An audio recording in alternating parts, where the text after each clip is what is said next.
রবের দরবারে আরো শুকরিয়া আদায় করি যে আল্লাহ আমাদেরকে সুস্থতার সাথে ঈমানি জিন্দেগি দান করেছেন।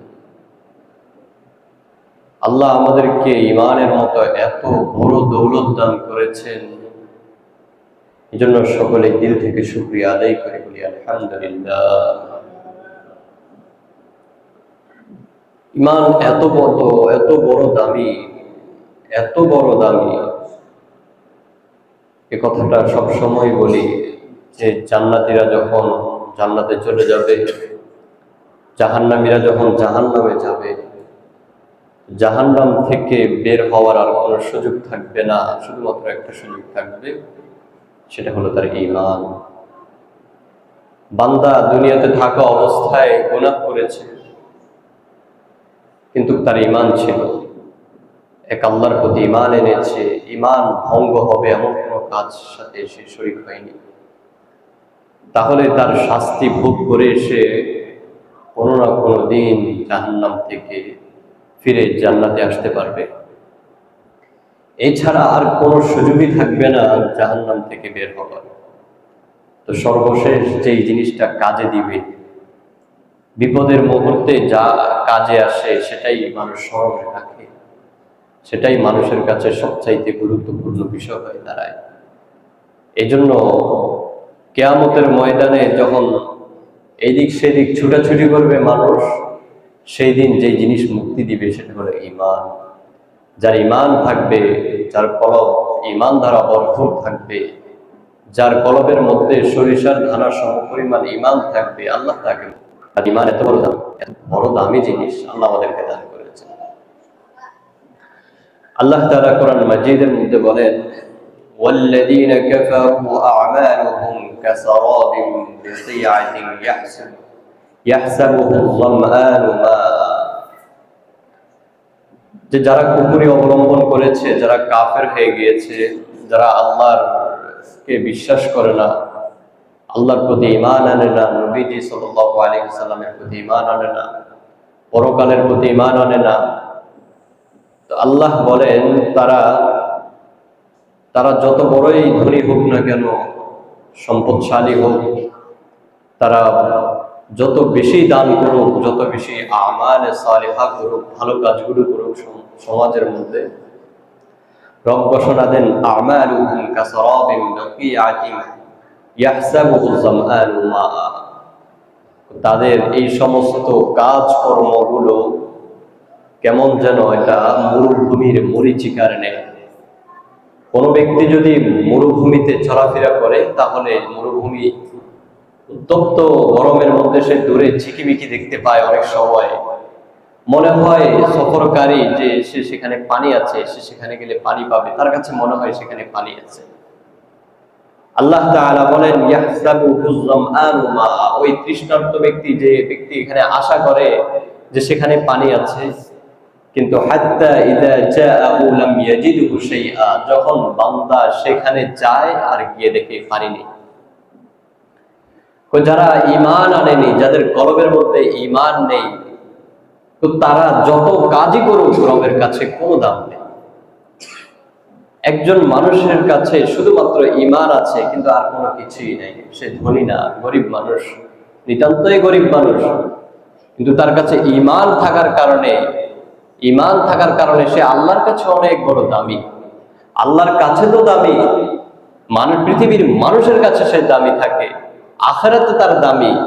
কিন্তু যে ব্যক্তির অনেক সম্পদ রয়েছে, কিন্তু সে তার দিলের মধ্যে যদি ঈমান না থাকে, সেই সম্পদ, সেই সম্মান কোনো কাজে আসবে না। যেন আল্লাহ তাআলা বলেন যে ঈমান এত বড় দামি, এত বড় দামি, সেই ঈমান আল্লাহ আমাদেরকে দান করেছেন। শুকরিয়ার বিষয় না, শুকরিয়ার বিষয় এটা। কারণ আল্লাহ আমাদেরকে যদি ঈমান না দিতেন, তো আমরা এত এখানে থাকতাম না। আমরা কোনো পাথরের সামনে থাকতাম, কোনো সূর্যের সামনে আমরা থাকতাম।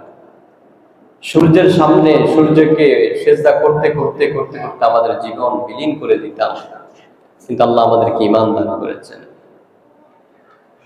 আল্লাহ তাআলার কাছে সবচাইতে বড়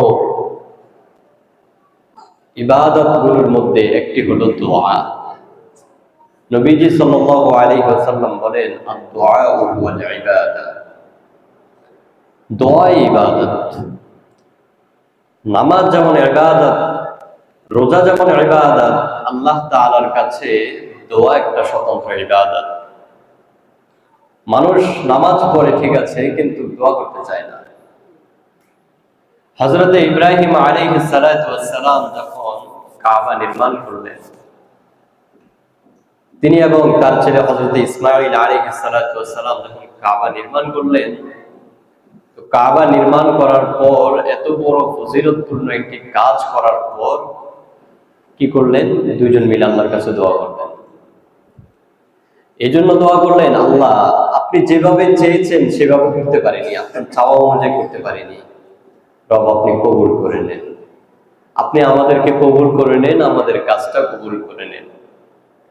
এটা এমন হয় যে কোনো বান্দা, কোনো ব্যক্তি যদি তার অপর ভাইকে যদি দাওয়াত দেয়, দেখেন দাওয়াত দেওয়ার পরে তাকে সব কিছু আপ্যায়ন করার পরও তার কাছে বিনয়ী হয়, তার কাছে বিনয়ী হয় যে আপনার শান অনুযায়ী আপনাকে আপ্যায়ন করতে পারেনি, ক্ষমার দৃষ্টিতে দেখবেন।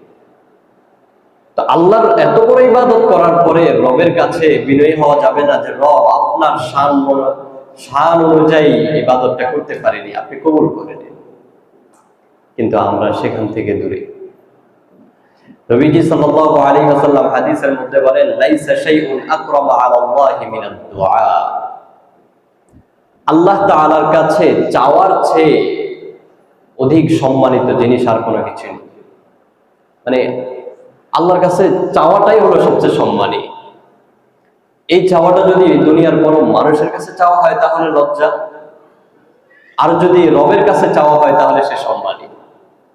কারণ রব বলেন যে আমার একটা কাজ আছে, তোমারও একটা কাজ আছে, তোমাদের কাজটা হলো তোমরা রাত দিন মিলিয়ে শুধু গুনাহ করতে থাকো, আর আমার যে কাজ সেই কাজটা হলো আমি তোমাদেরকে ক্ষমা করে দিব। ফাস্তাগফিরুনি, বান্দা তুমি আমার কাছে ক্ষমা চাও। রব বারবার ডেকে বলেন যে বান্দা তুমি আমার দিকে তাকাও, আমার দিকে ক্ষমা চাও, আমার কাছে ক্ষমা চাও, আমি তোমাকে ক্ষমা করে দিব। বারবার শুধু রব এভাবে ডাকেন, কিন্তু বান্দা দূরে দূরে সরে থাকেন, দূরে থাকেন। হাদিসের মধ্যে এসেছে, মাল্লাম ইয়াসআলিল্লাহ ইয়াগদাব আলাইহি, যেই বান্দা আল্লাহ তাআলার কাছে চায় না, তো আল্লাহ তাদের উপর অসন্তুষ্টি হন, রাগ করেন। আল্লাহ চান বান্দা শুধু আল্লাহর কাছে চাইতে থাকে। আমরা এমন হয়ে যাই, আমরা প্রয়োজন আসুক তারপরে চাই, প্রয়োজন আসুক তারপরে চাইতে থাকি, এর আগে আমরা চাই না। রব বলেন তোমরা বারবার চাইতে থাকো আমার কাছে, আমার কাছে বারবার চাও। কেমন চাও? হাদিসের মধ্যে আসছে, মান ফুতিহা লাহু মিনকুম বাবুদ দুআ,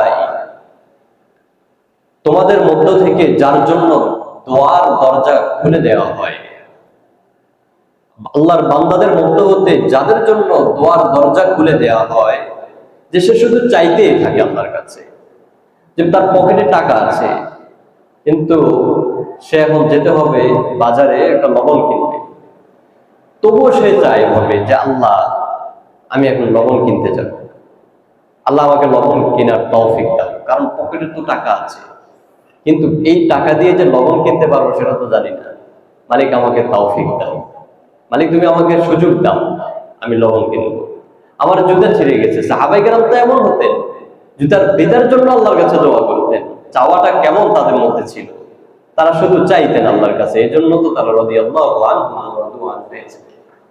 আজকে আমরা চাইতে জানি না, বড় বড় ইবাদত গুলো পরও আমরা চাইতে জানি না, কোনো কিছু করেই চলে যাই। মনে করি না যে দোয়া একটা ইবাদত, এটার জন্য যে আল্লাহ আমাদের দিকে তাকিয়ে আছেন, যে আল্লাহ চান বান্দা একটু দোয়া করুক, বান্দা আমার কাছে চাক, এটা আল্লাহর কাছে ভালো লাগে, আল্লাহর কাছে ভালো লাগে এটা। তো আল্লাহ নবীজি বলেন যে যার তোমাদের মধ্য হতে যার জন্য দোয়ার দরজা খুলে দেওয়া হয়, ফুতিহাত লাহু আবওয়াবুর রাহমা, আল্লাহ তাআলা তার জন্য রহমতের দরজা খুলে দেন। আল্লাহর রহমত সে পেতে থাকেন বান্দা যখন আল্লাহর কাছে চান। এজন্য আমাদের কাজ হলো বেশি বেশি আল্লাহর কাছে চাওয়া, বেশি বেশি যত সম্ভব, যত বেশি সম্ভব আল্লাহর কাছে চাওয়া। আল্লাহ রাব্বুল আলামিন আমাদেরকে সেই তৌফিক দান করুন। আমি একটি কোরআনে কারীম থেকে একটি আয়াতে কারিমা তেলাওয়াত করেছি। আল্লাহ তাআলা কোরআন মাজিদের মধ্যে বলেন, ইয়া আইয়ুহাল্লাযীনা আমানু ইজতানিবু কাসীরাম মিনাল-যন্নি ইন্না বা'দাল-যন্নি ইসমুন ওয়া লা তাজাসসাসু ওয়া লা ইয়াগতাব বা'দুকুম বা'দাহ أيحب أحدكم أن يأكل لحم أخيه ميتا فكرهتموه। এই আয়াতের মধ্যে আল্লাহ তাআলা তিনটি বিষয় নিয়ে এসেছেন। আল্লাহ তাআলা বলেন, হে ঈমানদারগণ, তোমরা অধিক পরিমাণ ধারণা করা থেকে বেঁচে থাকো। ইয়া আইয়ুহাল্লাযীনা আমানু ইজতানিবু কাসীরাম মিনাজ-যন্নি, হে আমার ঈমানদাররা, তোমরা অধিক পরিমাণ ধারণা করা থেকে বেঁচে থাকো। আমরা অনেক সময় অনেক ধারণা করি, একজন ব্যক্তিকে দেখলাম, সে বাইরে থেকে এসেছে, মনে একটা ধারণা করে নিলাম। আল্লাহ বলেন, হে ঈমানদাররা, হে আমার ঈমানদাররা, তোমরা এইসব ধারণা করো না, অধিক পরিমাণে ধারণা করা থেকে তোমরা বেঁচে থাকো। কেন? ইন্না বা'দাল-যন্নি ইসমুন, কিছু ধারণা আছে গুনাহ, এই ধারণা তোমাকে গুনাহের দিকে নিয়ে যাবে। কাজে তুমি ধারণা করা থেকে বেঁচে থাকো। তোমার মুমিন বান্দার প্রতি তুমি ভালো ধারণা করো, সুধারণা রাখো, মন্দ ধারণা করো না। এই মন্দ ধারণাই গুনাহ। কেন? হাদিসের মধ্যে এসেছে, হযরত আবু হুরায়রা রাদিয়াল্লাহু তাআলা আনহু থেকে বর্ণিত, তিনি বলেন যে নবীজি সাল্লাল্লাহু আলাইহি ওয়াসাল্লাম বলেছেন, ইয়্যাকুম ওয়াজ-যন্না, তোমরা ধারণা থেকে বেঁচে থাকো।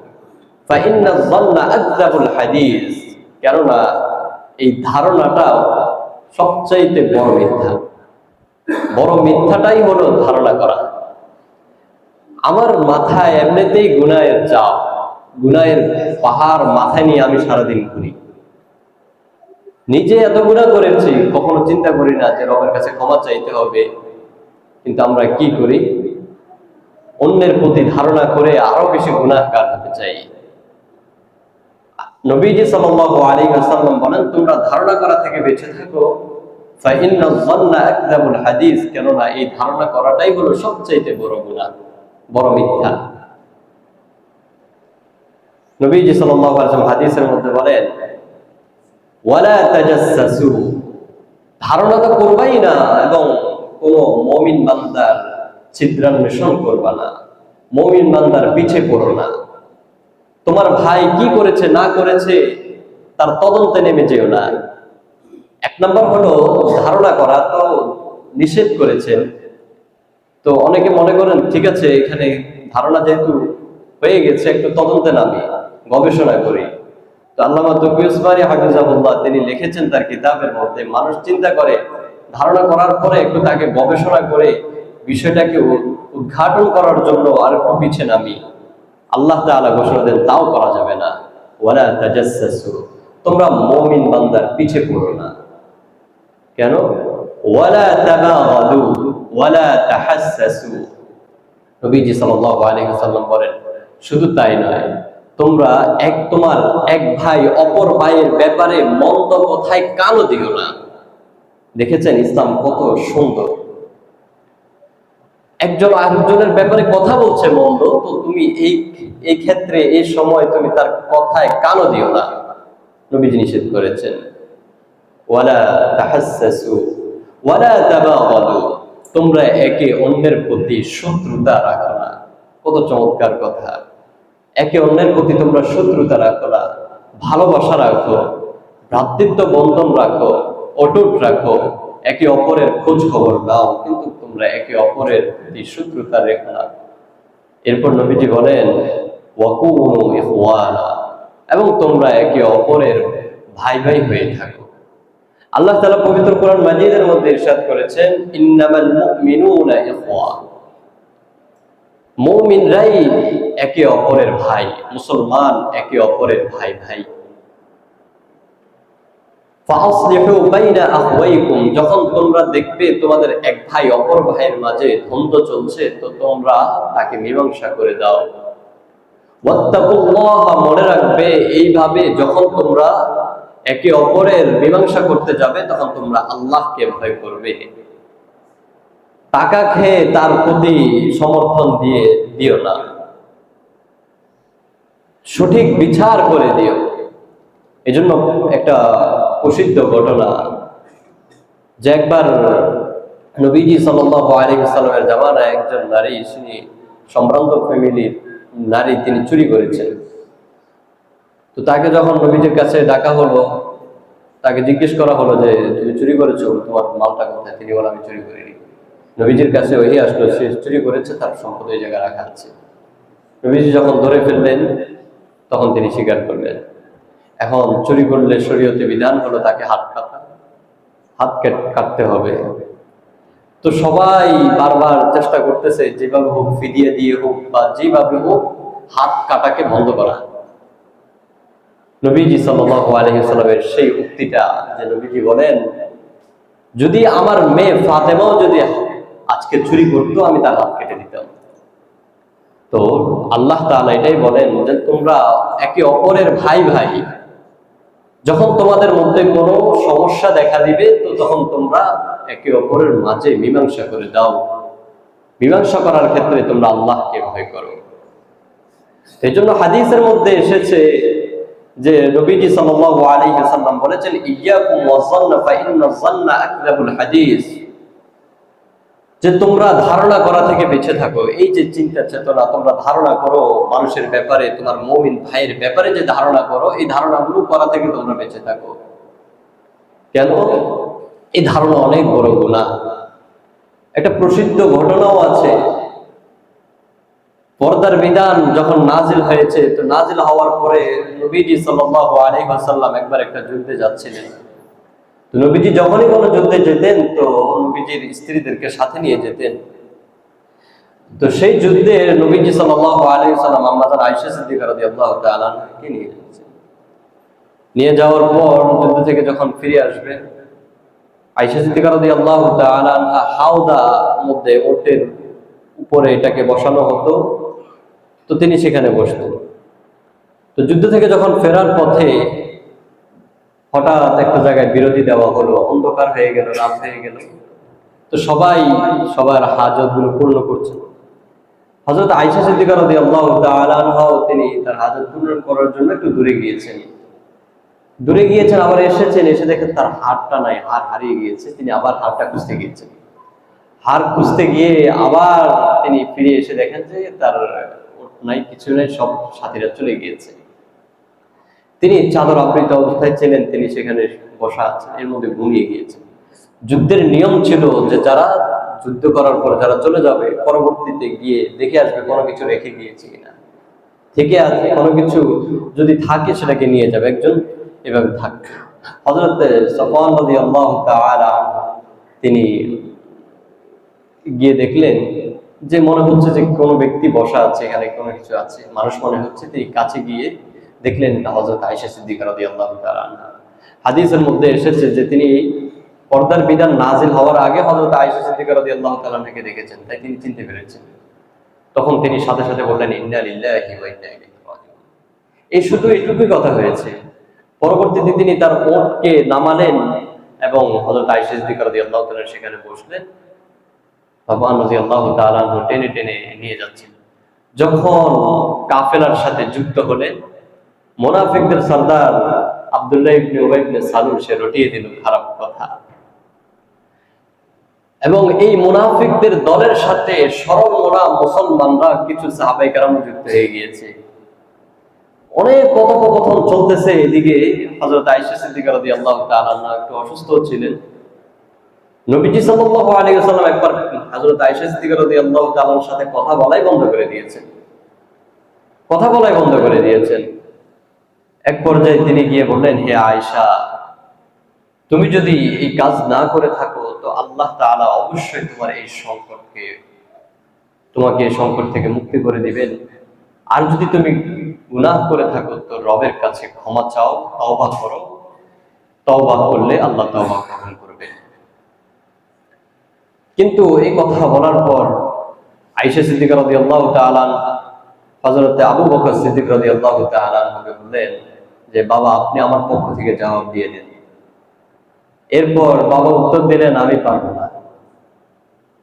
তারপর তার মাকে বলল যে মা আপনি আমার পক্ষ থেকে নবীজিকে আমার জবাবটা দিয়ে দেন। তিনিও বললেন একই কথাই পারবো না। তিনি কি করবেন? নিরুপায়। তিনি উত্তর দিলেন আপনারা আমার ব্যাপারে যে কথাটা শুনেছেন সেই কথার ব্যাপারে আমি যদি এখন বলি আমি কোনো দোষ করিনি, আমি মুক্ত, আপনারা আমাকে আমার কথা বিশ্বাস করবেন। আর আমি যদি বলি আমি এটা করেছি, দোষ করেছি, তখন আপনারা আমার কথা বিশ্বাস করবেন। কাজে আমি আপনাদেরকে হযরত ইউসুফ আলাইহিস সালাতু ওয়াস সালামের বাবার সেই কথাটা আমি আপনাদের সামনে বলি যে তাহলে আর কিছুই করার নাই। ফাসাবরুন জামিল, ফাসাবরুন জামিল ওয়াল্লাহুল মুস্তাআনু আলা মা তাসিফুন। আমার জন্য এখন সবরটাই হচ্ছে, ধৈর্য ধারণ করাটাই হচ্ছে শ্রেয়। আমি আর কিছুই করতে পারবো না, আমার কাছে কিছুই নেই। আর আমি তোমরা যারা যা কিছু করছো আমার ব্যাপারে মন্দ ধারণা করছো, আমি আল্লাহর কাছে সাহায্য চাই। এর পরবর্তীতে সূরা নূরের 10টা আয়াত একসাথে নাযিল হয়। তার মধ্যে একটা আয়াত এটা নাযিল হয়, আল্লাহ তাআলা ইরশাদ করেছেন ওয়াল্লাযীনা কাফারু, আল্লাহ তাআলা বলেন লাউলা ইজ সামি'তুমুহু যান্নাল মুমিনুনা ওয়াল মুমিনাত বিআনফুসিহিম খায়রা। লাউলা ইজ সামি'তুমুহু, যখন তোমরা এই কথাটা শুনেছো। মুমিন বান্দাদেরকে উদ্দেশ্য করে আল্লাহ তাআলা বলেন যখন তোমরা শুনো, তো যান্নাল মুমিনুনা ওয়াল মুমিনাত, মুমিনদের পুরুষ এবং মুমিনদের নারীরা কেন এই ধারণা করলো না, তাদের নিজেদের ব্যাপারে কেন ভালো ধারণা করলো না? আল্লাহ আফসোস করে বলেন যে তারা একে অপরের ভাই ভাই, কিন্তু ধারণা করার ক্ষেত্রে সাথে সাথে মন্দ ধারণাটাই তাদের মধ্যে চলে আসে, ভালো ধারণা আসে না। অথচ নবীজি বলেছেন যান্নাল মুমিনিনা খায়র, তোমরা মুমিনদের ব্যাপারে ভালো ধারণা করো। কিন্তু কেমন যেন আমার মুমিন বান্দারা, মুমিন বান্দিরা, তারা কারো ব্যাপারে কোনো চিন্তা করতে গিয়ে খারাপটা প্রথমে চিন্তা করে। আল্লাহ বলেন যখন তোমরা এই কথা শুনেছো, কেন তোমরা এই কাজটা করলে না? তোমরা তাদের নিজেদের ব্যাপারে ভালো ধারণাটা কেন করলে না? আল্লাহ তাআলা বলেন ওয়াকুলু হাযা ওয়াকালু হাযা ইফকুম মুবিন, তারা এই কথা কেন বললো না যে এটা সুস্পষ্ট মিথ্যা, এটা সুস্পষ্ট মিথ্যা? কেন তারা এই কথা বললো না? এই জন্য বলি যে নবীজি সাল্লাল্লাহু আলাইহি ওয়াসাল্লামের সেই কথাটা ইয়াকুম ওয়াজ্জান্না, তোমরা ধারণা করা থেকে বেঁচে থাকো। ধারণা এটা একটা গুনাহ। আল্লাহ তাআলা এই জন্য নিজে বলেছেন ইয়া আইয়ুহাল্লাযীনা আমানু ইজতানিবু কাসীরাম মিনাজ যান্নি, হে ঈমানদাররা তোমরা অধিক পরিমাণে ধারণা করা থেকে বেঁচে থাকো। এই ধারণা গুনাহ। কোন মানুষের ব্যাপারে পরিপূর্ণ তথ্য যদি আমি না জানি, তাহলে তার ব্যাপারে কোনো কিছুই আমার মাথায়, আমার চিন্তায় আনবো না, এটা গুনাহ। কেন? আল্লাহ তাআলা পবিত্র কোরআন মাজিদের মধ্যে ইরশাদ করেছেন ইয়া আইয়ুহাল্লাযীনা আমানু লা ইয়াসখর কওমুম মিন কওমিন আসা আন ইয়াকুনু খায়রাম মিনহুম ওয়ালা নিসাউম মিন নিসা। আল্লাহ তাআলা পবিত্র কোরআন মাজিদে ইরশাদ করেছেন হে মুমিনরা, লা ইয়াসখর কওমুম মিন কওমিন, তোমরা একজন পুরুষ অপর পুরুষদেরকে উপহাস করো না। তোমরা একদল পুরুষ আর অপর দল পুরুষকে নিয়ে উপহাস করো না। আল্লাহ বলেন আসা আইয়াকুনু খায়রাম মিনহুম, হতে পারে যাদেরকে নিয়ে উপহাস করা হচ্ছে তারা তোমাদের থেকে উত্তম, তারা তোমাদের বিপরীত হতে পারে, তো তোমরা উপহাস করো না। মহিলাদের ব্যাপারে বললেন ওয়ালা নিসাউম মিন নিসা, হে মহিলারা তোমরা একদল মহিলা অপর দল মহিলা, তোমরা নারীগণ অপর নারীকে নিয়ে উপহাস করো না। আসা আইয়াকুননা খায়রাম মিনহুন্না, হতে পারে তারাও যাদেরকে নিয়ে উপহাস করা হচ্ছে তারা তোমাদের থেকে উত্তম। এরপর নবী আল্লাহ তাআলা বলেন ওয়ালা তালমিজু আনফুসাকুম ওয়ালা তানাবাজু বিল আনকাব, তোমরা একে অপরের প্রতি দোষারোপ করো না এবং তোমরা একে অপরের প্রতি মন্দ উপাধি দিয়ে দেখো না। আল্লাহ তাআলা নিষেধ করেছেন। এরপর বলেন বিসাল ইসমুল ফুসুকু বাদাল ঈমান। দেখেন এই যে কথা বললাম, ইন্না বা'দাজ যান্নি ইসমুন, ইন্না বা'দাজ যান্নি ইসমুন, কিছু ধারণা গুনাহ। একজন মুমিন বান্দার সবচাইতে বড় নিয়ামত পাওয়ার পরে, ঈমান তার সাথে যুক্ত হয়ে যাওয়ার পরে আর তার সাথে ফুসুকের নামটা যুক্ত হওয়া, এটা কত বড় খারাপ, কতই না খারাপ। এটা আল্লাহ তাআলা বলেন যে বান্দা তোমার সাথে ঈমানের মতো বড় নিয়ামত যুক্ত হয়ে গিয়েছে। তুমি ঈমান এনেছো, আল্লাহকে চিনেছো, ঈমান আনার পরে তুমি এই কাজে যুক্ত হলা কিভাবে? এটা তো অনেক বড় খারাপ কাজ। তুমি ঈমানের সাথে পাপাচারে যুক্ত হয়ে যাচ্ছ কেন? যে তুমি ধারণা করছো মানুষের ব্যাপারে, তোমার ভাইয়ের ব্যাপারে মন্দ ধারণা করছো। হ্যাঁ, ওয়ামান লাম ইয়াতুব ফাউলাইকা হুমুজ জালিমুন। আল্লাহ বলেন বান্দা তোমরা যদি এই কাজ করা থেকে যদি বিরত না থাকো তাহলে তোমরা জালেমদের অন্তর্ভুক্ত হয়ে যাবে, জালেমদের অন্তর্ভুক্ত হয়ে যাবে। জালেমরা যখন কিয়ামতের দিন কোনো সুযোগ পাবে না, সরাসরি জাহান্নাম তাদের জন্য, তোমাদের জন্য জাহান্নাম, পথ খোলা থাকবে। এজন্য এখনই সতর্ক করে দিচ্ছি তোমাদেরকে, তোমরা দুনিয়াতে থাকতে তোমরা এগুলো ছেড়ে দাও। মন্দ ধারণা করবা না কারো ব্যাপারে, চিন্তা করবা, ভালো ধারণা করবা। মন্দ ধারণা কোনো প্রকারে করবে না, এটা একটা গুনাহ। তুমি ঈমান আনার পরে, ঈমান আনার পরে তোমার সাথে একটা পাপাচার যুক্ত হয়ে যাবে, এটা কত বড় নিকৃষ্ট, কত বড় খারাপ। তুমি এই কাজ থেকে বিরত থাকো। এজন্য এরপরে আল্লাহ তাআলা বলেন আয়াতের মধ্যে ওয়ালা ইয়াগতাব বা'দুকুম বা'দা, এবং তোমরা একে অপরের প্রতি, তোমরা একে অপরের গীবত করো না, দোষ চর্চা করো না। আল্লাহ তাআলা নিষেধ করে দিয়েছেন। আল্লাহ তাআলা নিষেধ করেন। নবীজি সাল্লাল্লাহু আলাইহি ওয়াসাল্লাম গীবতের ব্যাপারে বলেন, হযরত আবু হুরায়রা রাদিয়াল্লাহু তাআলা থেকে বর্ণিত যে নবীজি সাল্লাল্লাহু আলাইহি ওয়াসাল্লাম বলেছেন আতাদরুনা মাল গীবা, গীবত কাকে বলে তোমরা জানো? গীবত পরনিন্দা করা, মানুষের অনুপস্থিতিতে মানুষের দোষ চর্চা করা, এটা কাকে বলে তোমরা জানো? সাহাবায়ে কেরাম উত্তর দিলেন আল্লাহু ওয়া রাসূলুহু আ'লাম, আল্লাহ এবং আল্লাহর রাসূলই ভালো জানেন। এরপর নবীজি সাল্লাল্লাহু আলাইহি ওয়াসাল্লাম বলেন যিকরুকা আখাকা বিমা ইয়াকরাহু, যিকরুকা আখাকা বিমা ইয়াকরাহু, তুমি তোমার ভাইকে নিয়ে যে আলোচনাগুলো করছো সেই জিনিসটা যদি তোমার ভাই শুনে সে অপছন্দ করবে, এটার নামই গীবত। সাহাবায়ে কেরাম উত্তর দিলেন কিলা, প্রশ্ন করে বসলেন আফারাআইতা ইন কানা ফি আখি মা আকুলু ক্বালা, আমি আমার ভাইয়ের ব্যাপারে যা কিছু বললাম এগুলো যদি আমার ভাইয়ের মধ্যে থাকে সে ব্যাপারে আপনি কি বলবেন? আমি তার ব্যাপারে দোষ চর্চা করলাম, ঠিক আছে, সেটা যদি তার মধ্যে থাকে, নবীজি উত্তর দিলেন ইন কানা ফীহি মা তাকুলু ফাকাদ ইগতাবতাহু, তুমি তোমার ভাইয়ের ব্যাপারে যা কিছু বললে সেটা যদি তার মধ্যে থাকে সেটাই হলো গীবত। তার মধ্যে থাকলে এটা গীবত। আর যদি ওয়া ইল্লাম ইয়াকুন ফীহি ফাকাদ বাহাত্তাহু, আর যদি তার মধ্যে যদি সেটা না থাকে তাহলে তুমি তার প্রতি অপবাদ করলে। উলামায়ে কেরাম কোনটা গীবত কোনটা গীবত না, কার পিছনে কথা বলা যাবে বলা যাবে না, ব্যাপারে স্পষ্ট করেছেন। হাদিসের মধ্যে এসেছে লা গীবাতা লিল ফাসিকি ওয়াল ফাজির, যারা পাপাচার, যারা প্রকাশ্যে গুনাহ করে তাদের ব্যাপারে তাদের পিছনে কথা বললে এটা গীবত হয় না।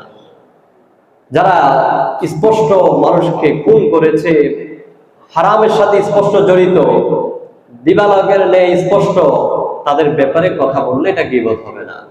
দ্বিতীয় হলো যারা জুলুম করেছে, কারো প্রতি যদি কোনো ব্যক্তি যদি জুলুম করে, তার জুলুমের জন্য তার পিছনে তার অনুপস্থিতিতে যদি আলোচনা করা হয় সেটাকে গীবত বলে না। কোনো ব্যক্তি চুরি করলো, তার সম্পদ চুরির জন্য, চুরি করার কারণে সে যদি মামলা করে, জিডি করে, সেটাও কি হবে না, গীবত বলা যাবে না। কিন্তু যদি তার মধ্যে কোনো দোষ থাকে, যে দোষটা সে শুনলে কষ্ট পাবে, এমন যদি দোষ হয়ে থাকে, তাহলে নবীজি সাল্লাল্লাহু আলাইহি ওয়াসাল্লাম বলেছেন তোমরা এই কাজ করা থেকে বিরত থাকো। আল্লাহ তাআলা এটা বলেন ওয়ালা ইয়াগতাব বা'দুকুম বা'দা, তোমরা এই কাজ করা থেকে, একে অপরের প্রতি গীবত পরনিন্দা করা থেকে তোমরা বেঁচে থাকো। কেন? আইয়ুহিব্বু আহাদুকুম আইয়াকুলা লাহমা আখিহি মাইতা, আরে তোমরা কি পছন্দ করো যে তোমাদের মৃত ভাইয়ের গোশত খেতে কি তোমরা পছন্দ করো? আল্লাহ তাআলা বলেন ফাকারিহতুমুহু, সুতরাং তোমরা এটা অপছন্দ করো, কাজেই তোমরা এখান থেকে বিরত থাকো। আল্লাহ তাআলা বলেন এরপর আল্লাহ তাআলা বলেন যে ওয়াত্তাকুল্লাহা ইন্নাল্লাহা তাওয়াবুর রহিম, তোমরা আল্লাহকে ভয় করো, যে আল্লাহ তাআলা তোমাদের প্রতি তওবা করবেন, আল্লাহ তাআলা তওবা করেন, কাজেই তোমরা এই সমস্ত কাজগুলো করার ক্ষেত্রে তোমরা বিরত থাকো। তাহলে এই আয়াতের মধ্যে আল্লাহ তাআলা তিনটি কথা বলেছেন। এক নম্বর কথা হলো যে তোমরা অধিক পরিমাণে মন্দ ধারণা করা থেকে বেঁচে থাকবে। নাম্বার দুই, তোমরা মুমিন বান্দার পিছে পড়ো না, মুমিন বান্দার তোমরা পিছে পড়ো না, যে গবেষণা করতে যেও না সে এই কাজটা করেছে কি করে নাই তার পিছে পড়ে যেও না।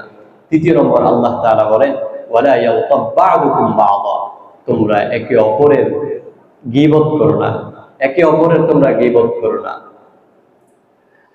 আল্লাহ তাআলা যে আমাদেরকে এই কথাগুলো বলেছেন, আমরা এই কথাগুলো সমাজের মধ্যে যতক্ষণ পর্যন্ত চলমান রাখবো, মনে রাখবেন আমাদের উপরে আযাব আসতেই থাকবে, আসতেই থাকবে। আমরা যতক্ষণ পর্যন্ত এই সমস্ত কাজগুলো থেকে বিরত থাকতে পারবো না, আমাদের উপর আযাব আসতেই থাকবে। সাহাবায়ে কেরাম যখন একসাথে হতেন, দেখা হতো, একে অপরের সাথে যখনই দেখা হতো তখন সাহাবায়ে কেরাম বলতেন ইজলিস বিনা নুমিনা সা, ভাই আসো বসো, আমরা একটু ঈমানি আলোচনা করি। আজকে আমাদের সমাজ এমন হয়ে গিয়েছে যে আমরা ঈমানি আলোচনাগুলো করতে চাই না। যখন ঈমানি আলোচনা করব এই কথা বলা হয় তো সাথে সাথে সবাই উঠে চলে যায়। উঠে গিয়ে কোনো জায়গায় কোনো মজলিসে বসলে আর সেখানে যদি কোনো মন্দ কথা বলা হয়, কোনো ধারণামূলক কারো ব্যাপারে কথা বলা হয়, সেখানে তারা মজা পায়, একসাথে আরো বেশিক্ষণ সময় দিতে থাকে, কথা বলতে থাকে। এটা আমাদের জন্য জুলুম, এটা আমরা আমাদের নিজেদের প্রতি জুলুম করছি, আমরা নিজেরা নিজেদের জন্য জাহান্নামকে ক্রয় করছি। এই জন্য বান্দা সতর্ক থাকা, সতর্ক থাকা। আল্লাহ তাআলার কাছে সবচাইতে প্রিয় এবং সম্মানিত হলো যারা আল্লাহকে ভয় করে, সতর্ক করে তারা তাদের জীবন পরিচালিত করে। হেন আল্লাহ তাআলা কোরআন মাজিদের মধ্যে বলেন ইয়া আইয়ুহাল্লাযীনা ইয়া আইয়ুহান নাস ইন্না খালাকনাকুম মিন যাকারিন ওয়া উনসা, আল্লাহ তাআলা বলেন হে মানুষরা, আমি তোমাদেরকে নারীদের থেকে একজন নারী এবং একজন পুরুষ থেকে আমি তোমাদেরকে সৃষ্টি করেছি। এরপর বলেন ওয়া জাআলনাকুম শুউবান ওয়া ক্বাবাইলা, আমি তোমাদেরকে বিভিন্ন গোত্রের বিভিন্ন সম্প্রদায়ের মধ্যে হতে বানিয়েছি লিতাআরাফু, যাতে তোমরা একে অপরকে চিনতে পারো। রবের এখানে তো নিদর্শন একটা, যে কোটি কোটি মানুষের মধ্যে যদি আমরা কাউকে চিনতে চাই তাহলে সাথে সাথে চিনতে পারি।